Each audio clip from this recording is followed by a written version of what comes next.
With your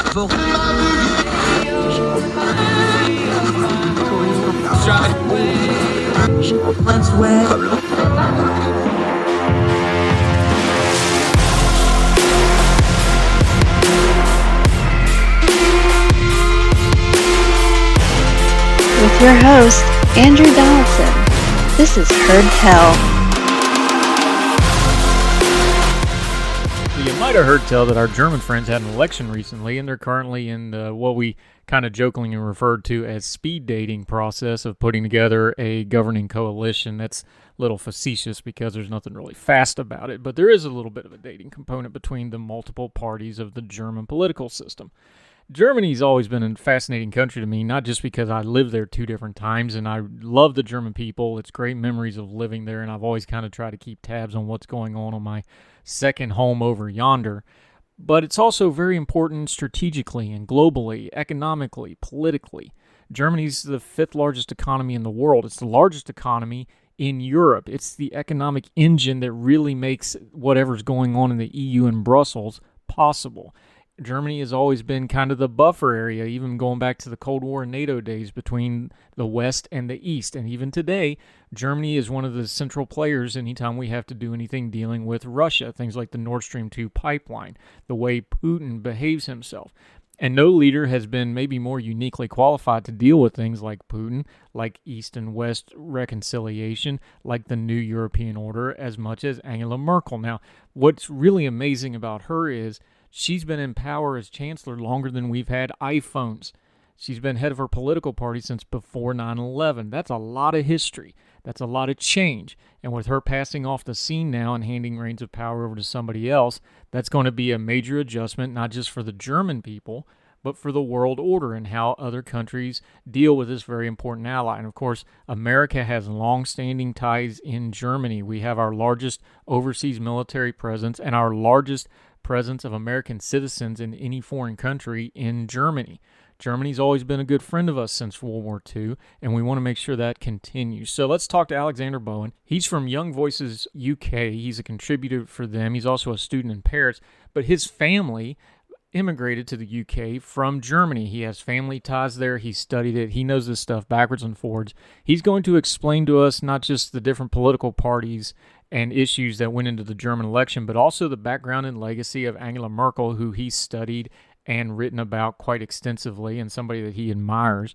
How much importance that the most powerful woman in the world politically, who's getting ready to pass off the scene, how she went from a scientist to a politician after the Berlin Wall fell, how being born in the Western Bloc but growing up in the Eastern Bloc under some really unique circumstances kind of made her the perfect person for a reunified Germany going forward, and how her mastery of the Russian language and knowing Russian culture put her as a great buffer between Vladimir Putin and the other Western Order states. These are all things we're going to talk to with Alexander Bowen of Young Voices UK. Great information, learning more about a very important part of the world, how we got to where we are now, and where Germany's going forward, both as a country and as a people. We're going to talk about our ally Germany, my second home away from home, with Alexander Bowen on this episode of Heard Tell, right after this.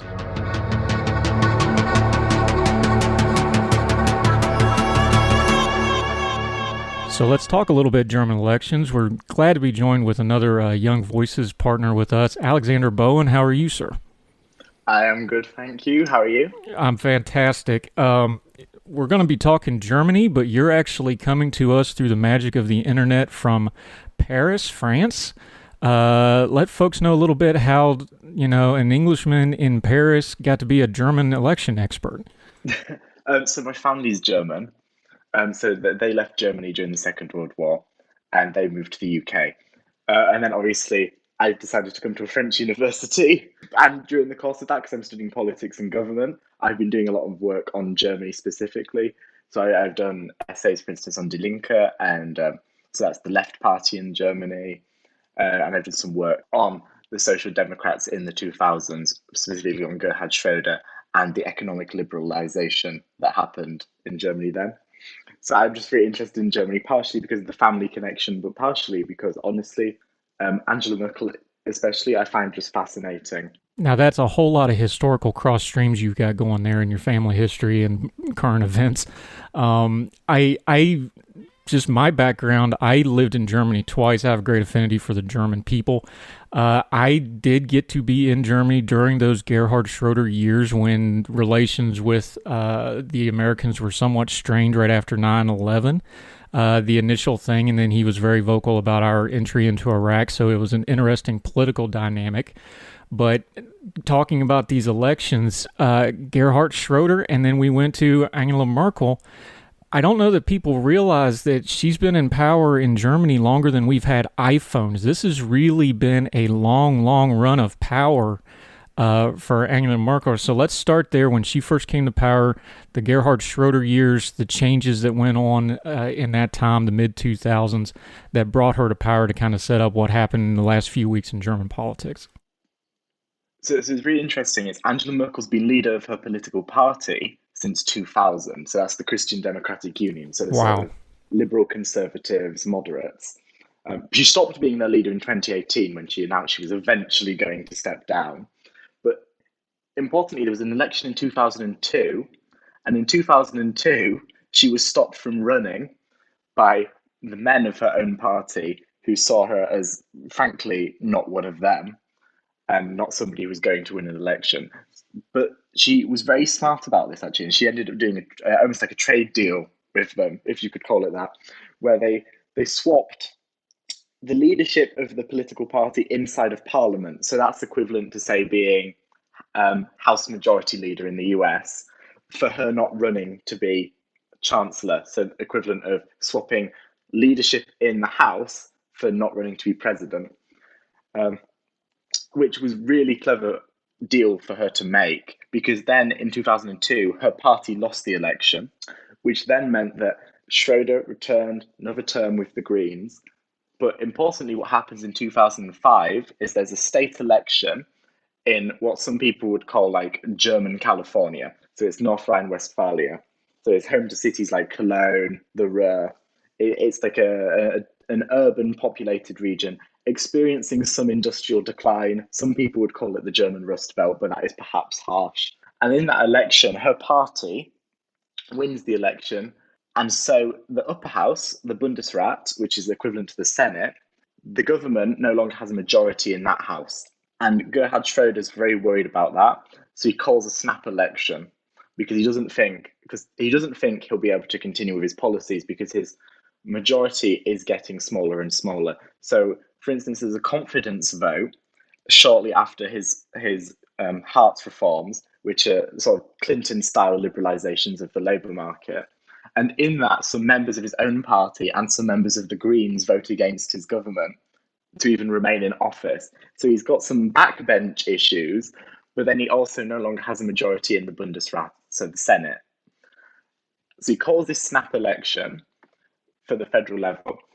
It's very interesting because at the time of this election, Angela Merkel's party, the CDU, and their allies in Bavaria, so that's German Texas, um, they have together in the polls, they're at like 50% fairly consistently. So they were on the precipice of winning an outright majority by themselves. And what's really interesting is in that campaign, Merkel, in an attempt to appeal to the right of the party, because she's very moderate, so she's never really appealed to them very much, but in an attempt to, she appoints this economics professor who is what could best be described as maybe a libertarian populist. He proposes, for instance, a flat tax. He has some very interesting thoughts on, say, the gold standard. So he's quite out there, especially by German standards.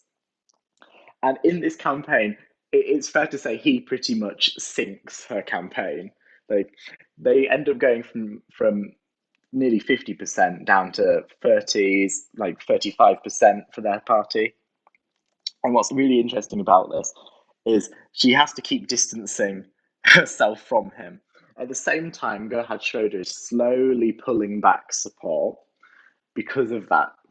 So in the actual election that happens, her CDU, CSU, and Gerhard Schroeder's SPD, so that's the Social Democrats, so centre left, they come within 0.1% of each other in the election result. So it's incredibly tight. It's about 100,000 votes between the two parties.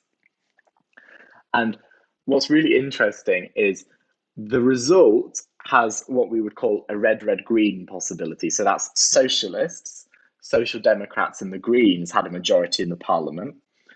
But then Merkel was the largest party, her CDU was the largest party. So the combination of that makes forming a government incredibly difficult because you have the left majority, but then the right won the plurality. And the other problem here is that the socialists, part of them broke away from the Social Democrats just a few years prior. And there's also this legacy of some of them being from East Germany. So the ruling party of East Germany became part of this party. So the Social Democrats don't want to form a coalition with them, to be clear. These people are anti-NATO. They're frankly pro-Russia. They're very problematic for governing in Germany. So what ends up happening is at the post-election debates, which they have in Germany every year, it's equivalent to, say, Joe Biden and Donald Trump having a debate on like the 9th of November. So like a couple of days after. But in Germany, it's normally the evening of, which is far, far worse. Gerhard Schroeder is bullying her on TV. He's incredibly disrespectful. He is misogynistic to her. He's like, "No, I have won." It's all the bravado that people, especially in Germany, find incredibly distasteful. And his own backbenchers were caused to revolt by his behaviour at this debate. It's incredibly rude behaviour. It's awful behaviour. Indeed, a left-wing newspaper in Germany says it's an embarrassment to German women. That's how bad it is. A newspaper aligned with his party says he is embarrassing to German women. And that really ends up with Schroeder being deposed by his own party, who force him into negotiating with Angela Merkel. So in that election, the end result ends up being a grand coalition. So that's the Christian Democratic Union, so the Liberal Conservatives, the Christian Social Union, so that's the Bavarian branch of the Liberal Conservatives, and the Social Democrats forming a coalition. And that's really interesting because it has happened before in German history. It just doesn't tend to happen. And that's mainly a result of the presence of the left party in parliament for the first time in a sizable force. It's amazing with Angela Merkel when she came to power, and you talked about how Schroeder really turned a lot of people off. He was also saying some wonderful things about us Americans at the time, as I recall, but we'll talk about that at another time. She really is a generational type of figure because she was born in West Germany, but she grew up in East Germany. So when you talk about her moderation and kind of her political acumen and the way her background really attunes to the Germany post-reunification in a unique way, doesn't it? Yeah, it's really interesting. So her mother, for instance, was a Latin and English teacher, both of which were considered bourgeois subjects, so they weren't taught in East Germany. So her mother was effectively unemployed despite having a very high-skilled educational career. And her father was a pastor. And that obviously, in East Germany, which is an atheist state, being a priest is quite controversial. And he moved there, didn't he? Not to interrupt you, but she was an infant. They lived in Hamburg, I believe, and he took a pastorate in East Germany. That had to be somewhat unusual for that time period, yeah? It was very unusual. Not many people are going that way. Like but prior to the war, but after the war, you have about 10 million people moving between East Germany, formerly German land that is now part of Poland, and being displaced. So you end up with quite a large movement, and very few people are picking to go to East Germany. But he sees his purpose as almost spreading religion inside of East Germany, which is really interesting. He has, some people have said at least, he has this idea of sort of Christian socialism or evangelical leftism, which is the idea of Jesus lived among fishermen, you should too, that idea. The end result of that is this really odd situation where he's living as a priest in an atheist state under supervision, but he is also treated relatively well by the state. For instance, he's one of the few families to have two cars, and one of them being a Western car, which is very, very unusual for the time. But there was obviously some people have suggested it was a way for the government of East Germany to make him look bad, to create a distance between himself and his congregation. So for Merkel, she's growing up in this household that is middle class in a state where few people are middle class in the same way she is, but she's also growing up slightly separated from everyone else due to her Protestant father. And what this has the effect of is in her school, she has to be very careful throughout her whole time growing up. For instance, at one point towards the end of her school, so I think she was 17 or so, they put on a play in her school. And the play they do is quite controversial. And they all realise that we should probably not have done this. And if it was not for the intervention of somebody's relative, their university prospects, for instance, could have been taken away. So she spends her life under this emotional control, which is really, really odd, which she said is why she entered science, because in science things are wrong or they're not. And, well, that's debatable, obviously, but that's what she said. So she enters into science, and then she spends several years pursuing science. She grows up doing this. And then in 1989, as things are starting to take a downturn with the regime, a few weeks prior to the Berlin Wall falling, she's just this scientist. She's just doing her daily life. But then once the wall falls, what she does, if you can just picture the scene here, she turns up at a small German political party called Democratic Awakening. This is in East Germany. They're preparing for the first elections. Democratic Awakening is very small, like maybe 2% of the population support it. Very, very small. And she turns up with some computers and she just offers to help out. It's very odd how she just offered to help out, and then one day she became German Chancellor. But there's obviously that time difference in between. And because she shows up with this Democratic Awakening in, I guess this is 1990, 91 time now period. But who is Angela Merkel when she embarks into politics? Because we've talked about her background. She's this fluent Russian-speaking German who grew up obviously in the Eastern Bloc with that sort of thing, but also had a religious upbringing, you would assume, at least by German standards. She has a doctorate in quantum chemistry of all things. She studied physics. This is not a normal career path for a politico. And then she kind of shows up and just starts, for lack of a better term, kind of running the table through a political scene that is very unsettled after reunification. You know, there was no history for a reunified government. Everybody was kind of making it up as they went along. And she just sort of navigated it right to the top, didn't she? Yeah, well, what's really interesting is when she shows up, she eventually ends up getting appointed as the deputy spokesperson for this political party after volunteering for a while. And then this Democratic Awakening Party allies with the Christian Democrats and the Christian Social Union. So the equivalents to the West German political parties. And they end up in that election winning 40% of the vote in East Germany. So this is the only democratic East German election. And after that, her talent is spotted, and she ends up as deputy press officer for the government of East Germany. And it's just bizarre because a few months ago she's volunteering doing computers, and now she's the deputy government spokeswoman. And after that, in the first reunified cabinet, she is appointed as Minister for Women and Youth.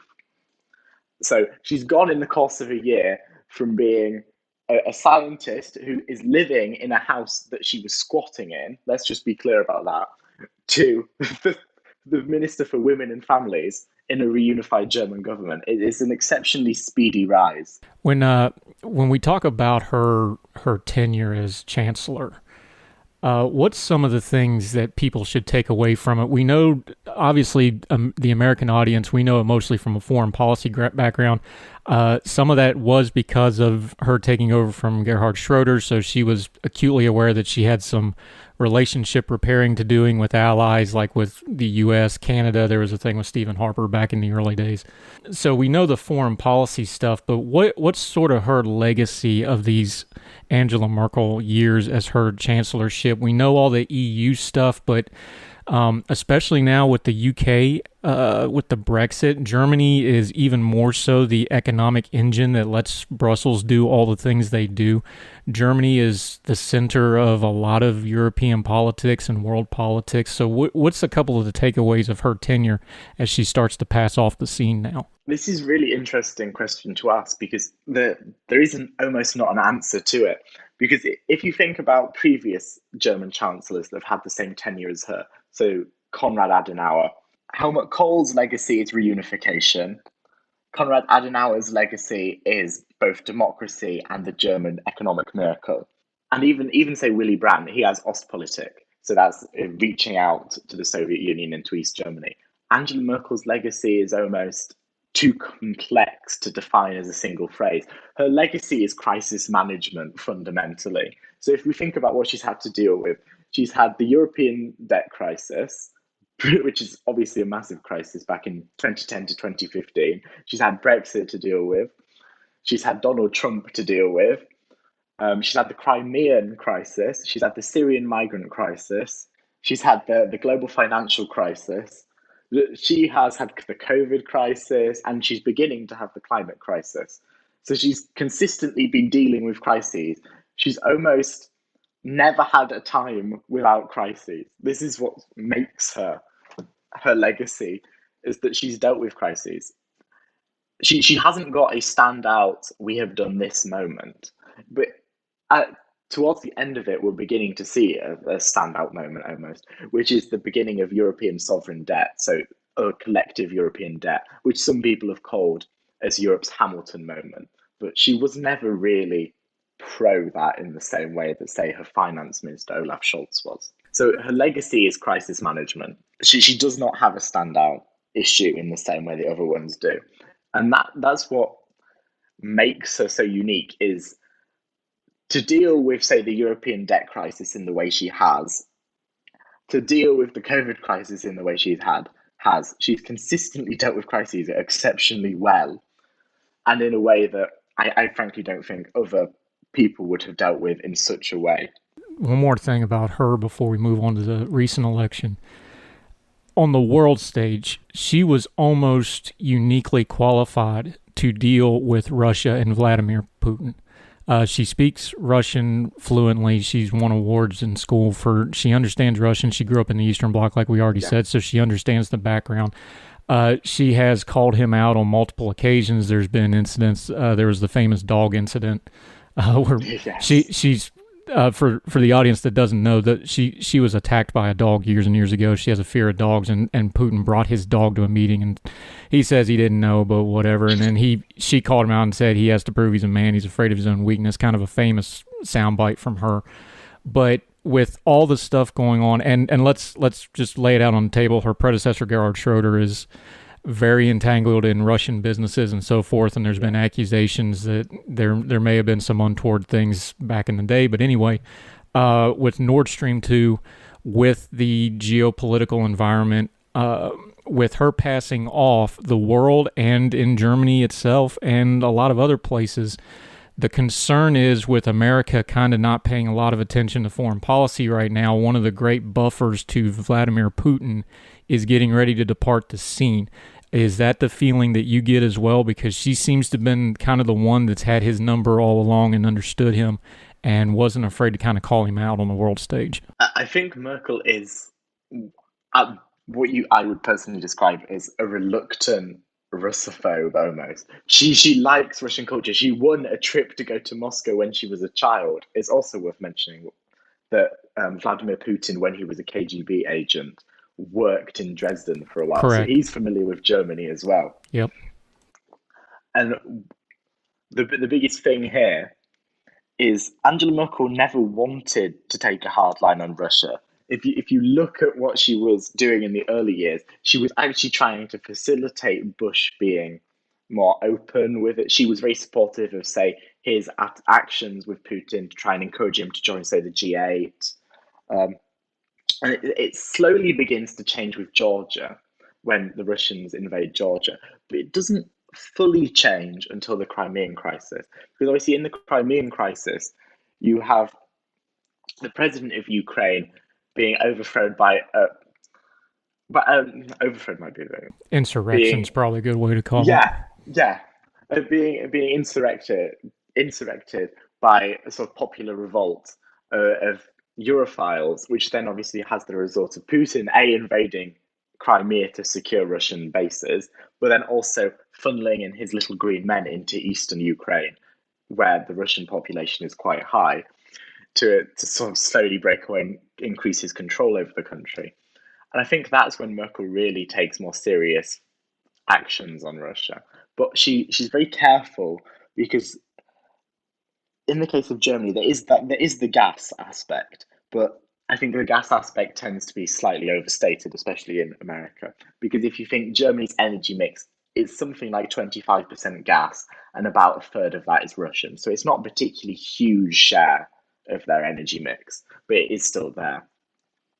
So she's obviously a bit more careful than other people would be over actions with Russia. But she is also constrained because the European Council, the way the sanctions mechanism works there, so that's the heads of government that meet then decide some EU policy, especially top level policy like sanctions. The way that works there is sanctions have to be unanimously approved, which obviously causes several problems if you're trying to sanction somebody and say the Russians have influenced, say, Cyprus or Greece or Hungary or Poland, but less so Poland, to block these sanctions. So she's never really gone as far on Russia as I think Americans especially would like her to. But I think part of that is the result of the Obama pivot to Asia, which almost de-emphasized the role of Europe to American security and foreign policy. So I think Americans would like Germany to take a more proactive role, but I don't think Germans want to take a more proactive role. Let's move on to the recent elections now. Her handpicked successor kind of fell off the scene before the elections really got going. So this kind of turned into a little bit of a free for all. They had three major candidates that really had a good look at this thing. But what happened here? Because her Christian Democrats have lost to the Social Democrats, the SPD, excuse me, by a bit of a margin. So now they're trying to put a government together for, again, this is the parliamentary system, so it's a little bit of a foreign thing to an American audience. Kind of just walk folks through where they're at with this, with the two larger coalitions. Then we have the smaller parties, but the two big ones especially trying to form this government, and who's going to take over the mantle for Angela Merkel now that she's done. So we have two primary coalition types in Germany at the moment. Historically, it's been the Social Democrats and the Greens on the left, and on the right, the Free Democrats and the Christian Democrats. So that's liberals and conservatives.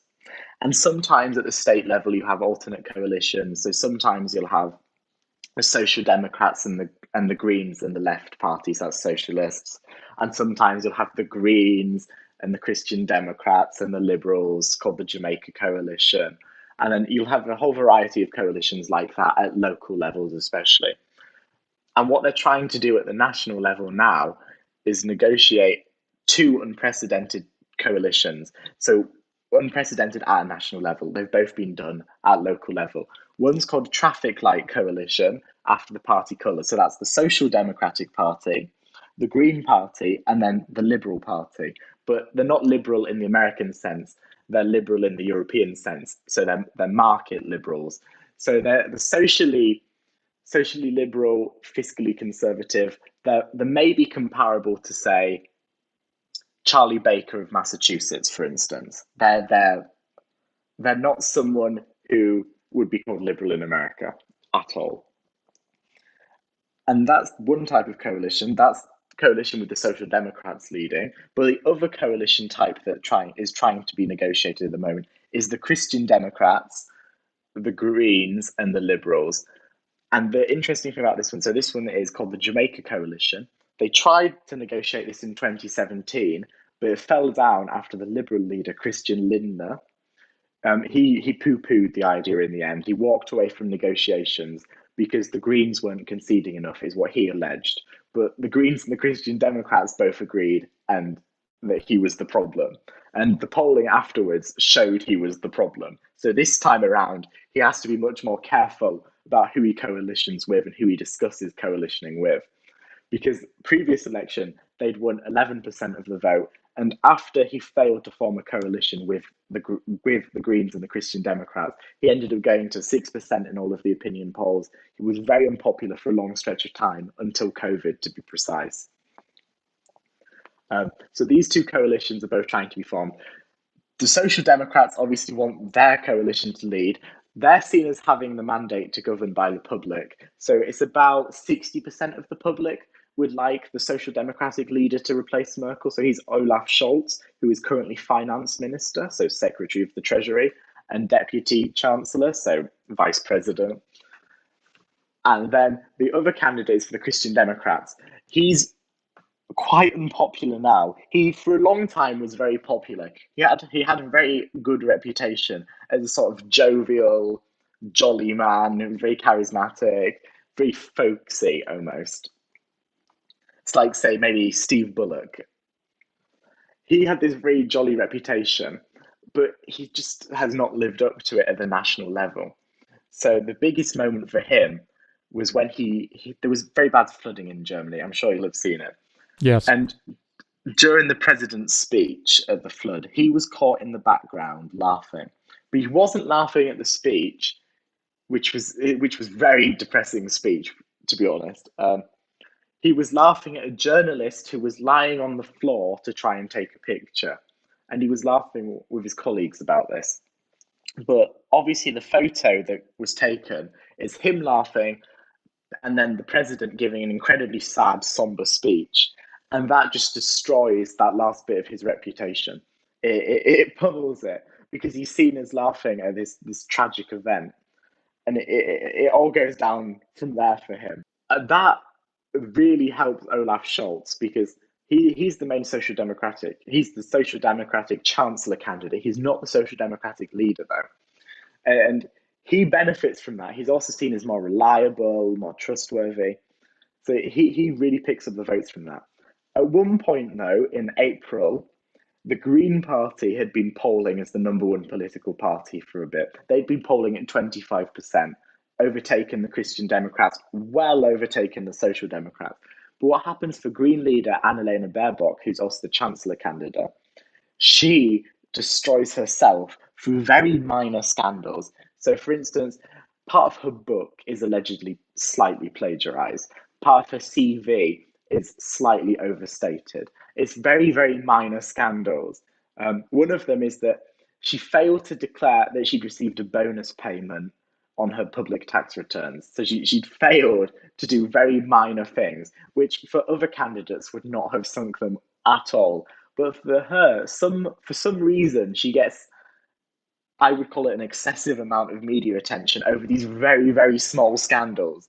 Like, think about, say, America. Donald Trump can say, grab her by the and that is the kind of massive scandal that in Germany would cause you to, like, completely collapse. But even a tiny, tiny scandal, like she overstated her CV, caused her to go down. It's very odd. Like, Germany, traditionally, the politicians have got quite academic backgrounds. So, for instance, is Dr. Angela Merkel. There's a lot of doctors in German politics. It's very traditional. So overstating your academic qualifications has quite big effects on public trust. Indeed, in 2011, the defense minister, who was very popular, had to resign because he plagiarized part of his PhD. There was a big scandal over it. It ended up being about 20 politicians had to resign because of plagiarizing bits of their PhD, master's thesis, and so on. It ended up being a surprisingly big scandal just over something as minor as that, if we're being honest. So she tanks herself through very minor scandals. Armin Laschet tanks himself from laughing at an event.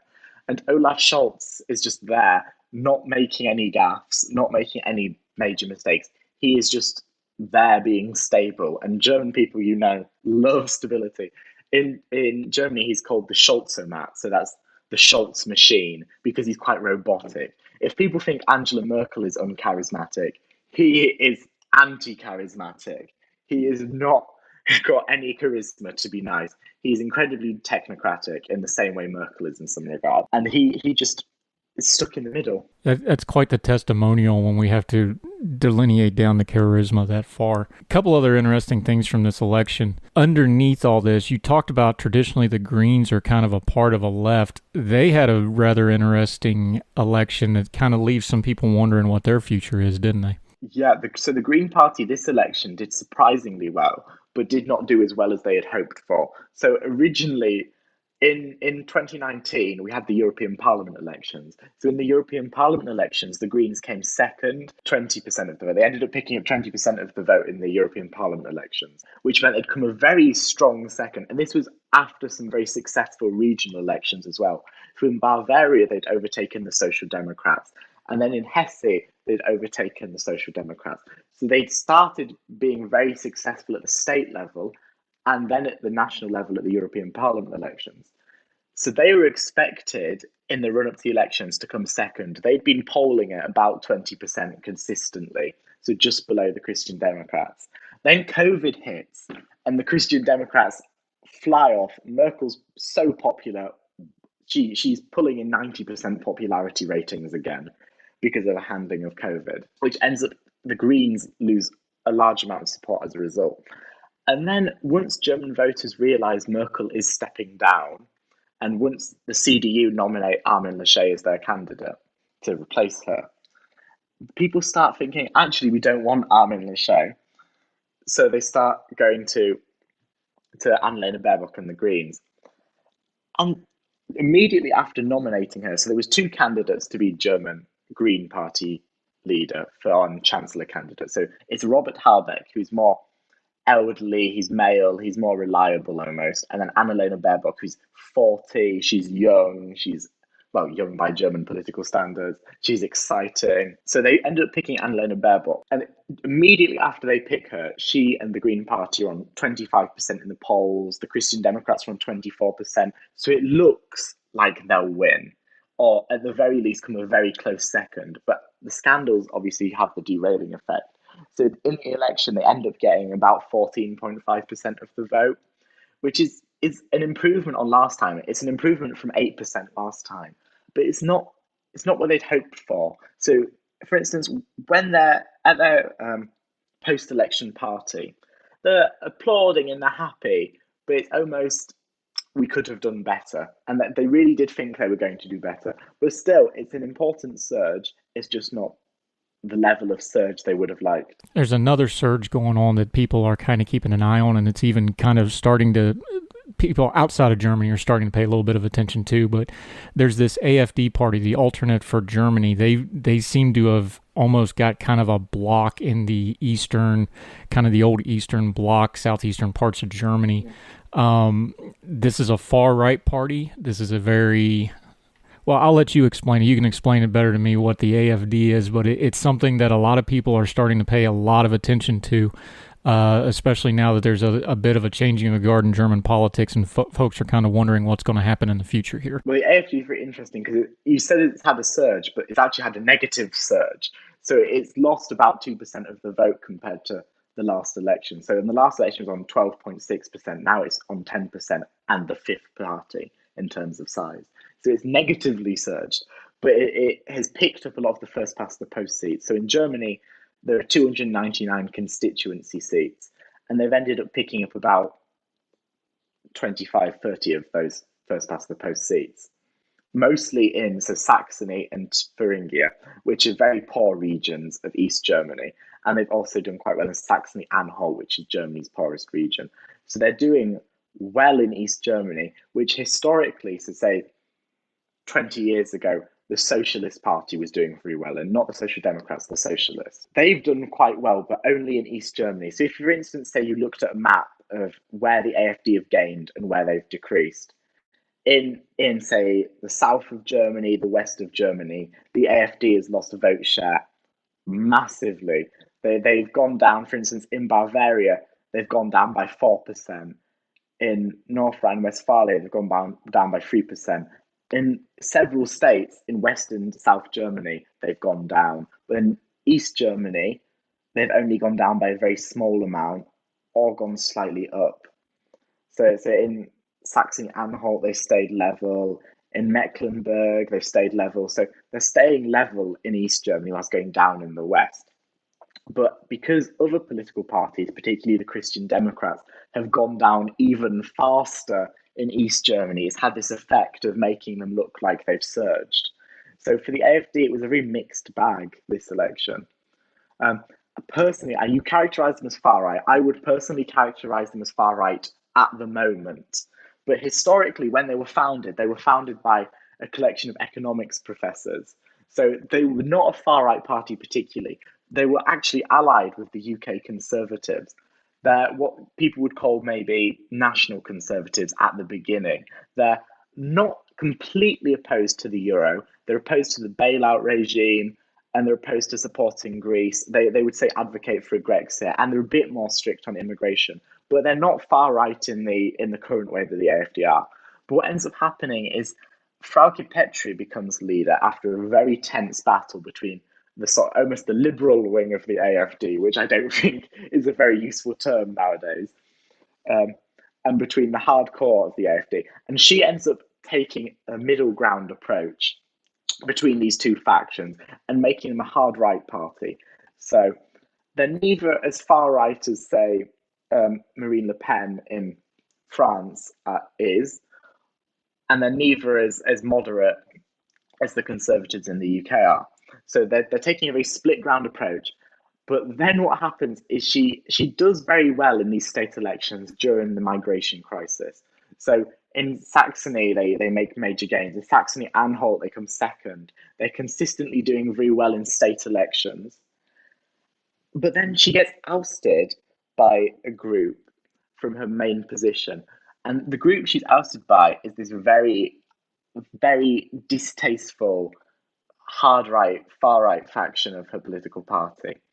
So in 2017, she actually quits the party. Their own party leader quits and forms her own party. So she's now basically irrelevant because it's just her. So she gets replaced, and the people she's replaced by are further to the right of her, and she was already relatively far right. But these people are trying to moderate themselves. But the problem is the base doesn't want to be moderated, and neither do some of the MPs. So there's this one politician called Bjorn Ho and Bernd Lucke. So they're both very, very unpleasant people. Indeed, the German court said it wasn't slanderous to describe one of them as fascist. That's how problematic they are. They're the leader of the faction called Der Flügel, which is an incredibly horrible group of people, frankly. It's the group that the Constitutional Court said could accurately be described as fascists. They're deeply unpleasant people, and they're slowly growing in influence inside of the party. And what we've seen in the past with German hard right and far right parties is that they can achieve some success, but the minute they start becoming further and further right, there's a certain point where the German public, no matter how far right they themselves might be, will just not support it in any major scale. So, for instance, the National Democratic Party, so they're Nazis. That's what national democracy, national socialism, it's the same idea. It's just a rebranding of it. This political party, their problem is at first they were achieving some support, but they radicalize. And this has the effect of making them politically unpalatable. There was also this party in Germany called the Republicans. So they start out as like the American Republicans. They start out as a party of the right, to the right of the CDU and to the right of the Christian Social Union. But they never hold it together. They get infiltrated by incredibly far-right groups, and that just pulls them down. So they're going from doing quite well in state elections to just being below the threshold. So in Germany, the electoral threshold is 5%. So if you score under 5%, you just get excluded from parliament. And this has the effect of meaning very radical parties get excluded. So the more you radicalize, the higher risk there is. Because for the AfD, they want to appeal to people, but by radicalizing, they stop appealing to people. It's almost a gap between their membership. So the party members are much further to the right than their potential voters, which has had the effect of pulling the party rightwards. There's also this other thing to talk about is in the most recent election, they've taken a very lockdown skeptic, COVID skeptic approach, but they would argue they've also been undermined by this other political party called the Free Voters, who are almost centre right. Recently, they've become slightly more radical, but they're mainly a centre right party, the Free Voters. Indeed, one of their co-leaders, Alice Weidel, who co-chancellor candidate, sorry, she has argued that if it wasn't for the Free Voters, they would have increased their vote share because they were doing well with COVID skeptic groups. But that really is limited who they can appeal to. By being as right-wing as they are, their appeal is limited mostly to a segment of the public who are either so disaffected that they're the only people left to vote for, or are so aggressively opposed to, say, COVID restrictions or immigration that they're the only group left to vote for. And it's very interesting because if you look on, say, a map, you can now see a very clear dividing line between East and West Germany. You were able to see it in the last election, but I think now it's even clearer where, say, in Görlitz, so this is the most eastern part of Germany, the AfD are getting 35% of the vote. Whereas then, say, Aachen, which is the most western part of Germany, they're getting 4% of the vote. So there's this huge gap, again, between East Germany and West Germany. And it doesn't seem to be closing. The AfD would like it to close, allegedly. I'm not convinced they would because their policies don't actually provide for the closure of this gap. Just to put a bow on all this, what do you see as kind of the near-term future of Germany? It's the fourth largest economy in the world. It's the largest economy in Europe. It's the linchpin that keeps the EU going. America has its largest overseas military presence in Germany. We've already talked about, Russia's not going anywhere. Turkey's what Turkey is in NATO. NATO's kind of in flux. Obviously, a lot of world events are still going to pivot with Germany being kind of in the center of a lot of that. Not just politically, but just in the future. We've kind of already talked about it too, that we're kind of a generation removed from reunification. So Germany's kind of going into another phase after the reunification 2 or 3 decades now. What do you see as the future of Germany, especially as we try to watch it as a world events kind of perspective? In some ways, this election is going to have a very big impact on the future of Germany, but in some ways, it's going to have very little impact. So politically, Olaf Scholz and Angela Merkel, if we're being honest, disagree on very little. Armin Laschet and Olaf Scholz, if we're being honest, they disagree on very little. It's not the kind of polarization that you have in, say, America or even in the UK. So in some ways, the policies won't change very much. But there is one very interesting thing, I think, especially for Americans. There's been a proposed budget by the Social Democrats for the military. So at the moment, the German military spends about 49 billion euros. And the proposal is with inflation that by 2025, it would drop to about 45 million euros versus today. So that's in today's numbers, but inflation adjusted. That would be a big net effect of decreasing German military spending from about 1.2% to about 0.9%, which is obviously moving further away from the NATO target. So that's very interesting for Americans because obviously Donald Trump spent a very long time demanding Germany spends more in its military. At the same time, the Christian Democrats would like to increase the military spending, if not necessarily for the sake of the military, but for the sake of international commitments. So in the case of the military, which is one of the few areas where there is a disagreement, I would like a big noticeable disagreement. If they end up with Armin Laschet as Chancellor, military spending is likely to increase with GDP. It is likely not to hit 2%, but say 1.5% of GDP. But if it ends up with Olaf Scholz as Chancellor, it's probably likely to continue decreasing to, say, 1% of GDP, which just matters is Germany's place in the world, the sort of signal that sends. In the case of moving towards the 2%, it's reinforcing the transatlantic alliance. But in the case of moving towards 1%, what's likely to mean is an increase in European defence union, because Germans are very reluctant to spend on their own defence, and other countries are quite reluctant to let them almost. But if the money is spent collectively, they tend to be happier. So if it's spent at a European level through, say, the creation of PESCO, so that's permanent structured cooperation, that began in 2017, they tend to be more willing to support it because they feel like it's checked and that they feel like it is almost a tool of peace if it's done at a European level. So one side tends to favour more national level army spending, and the other tends to favour more European level arms spending. But neither favour arms spending in, say, the American way. If, for instance, you said, let's have an $800 billion budget for the military, nobody would support that. Alexander Bowen, this has been educational. I love talking a little bit of Germany because, again, I spent 5 years of my life there, so I have a great affinity for the people. I have great memories there. But it's geopolitically, it's going to be a very important thing to pay attention to, and I appreciate your great insight on this today.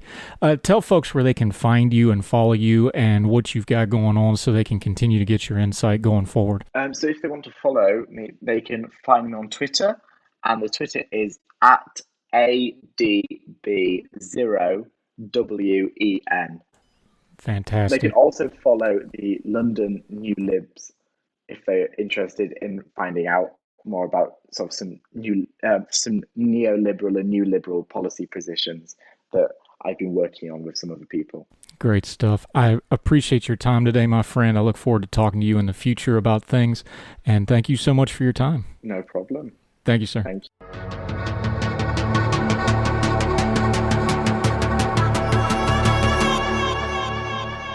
2019, Angela Merkel was giving the commencement address to the graduating class of Harvard, which is appropriate enough as she herself was an academic and scientist before entering politics some 30 years ago.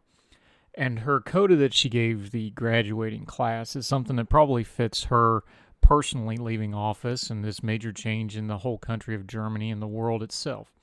She said this, "That's why I want to leave this with you. Tear down walls of ignorance and narrow-mindedness, for nothing has to stay as it is. It's 6 things. Take joint action in the interest of the moderate, lateral, global world. Keep asking yourself, am I doing something because it's right or simply because it's possible? Don't forget that freedom is never something that can be taken for granted. Surprise yourself with what is possible. Remember that openness always involves risk. Letting go of the past and the old is part of the new beginning. Above all, nothing can be taken for granted, and everything is possible."